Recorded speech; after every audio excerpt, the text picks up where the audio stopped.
पुराने समय में भारद्वाज मुनि थे। वे देवगुरु बृहस्पति के पुत्र थे। भारद्वाज बहुत सारा ज्ञान हासिल करना चाहते थे। उनकी सोच ये थी कि उन्हें संसार की सारी बातों का ज्ञान हो जाए। इसके लिए वे लगातार अध्ययन करते रहते थे। एक दिन बृहस्पति ने अपने पुत्र भारद्वाज से कहा कि पूरे संसार का ज्ञान वेदों में है। अगर तुम वेद पढ़ लोगे तो समझ लो कि तुमने पूरा ज्ञान हासिल कर लिया है।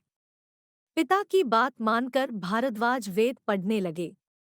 भारद्वाज मुनि की संकल्प शक्ति और पढ़ाई की एकाग्रता देखकर देवराज इंद्र प्रसन्न हो गए और वे भारद्वाज के सामने प्रकट हुए।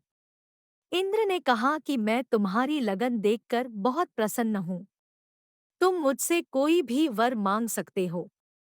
भारद्वाज ने इंद्र से कहा कि संसार में ज्ञान बहुत सारा है, लेकिन मेरी उम्र बहुत कम है। कृपया करके मेरी उम्र 100 साल बढ़ा दीजिए। इंद्र ने भारद्वाज की उम्र 100 वर्ष और बढ़ा दी।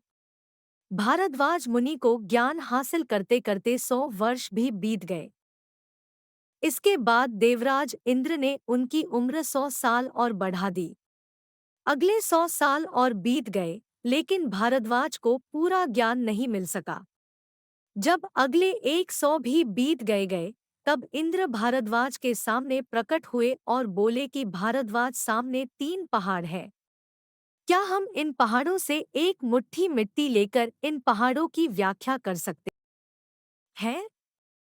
ये संभव नहीं है। ठीक इसी तरह संसार का ज्ञान है। संसार का ज्ञान अथाह है। किसी एक व्यक्ति के लिए पूरा ज्ञान हासिल करना संभव नहीं है।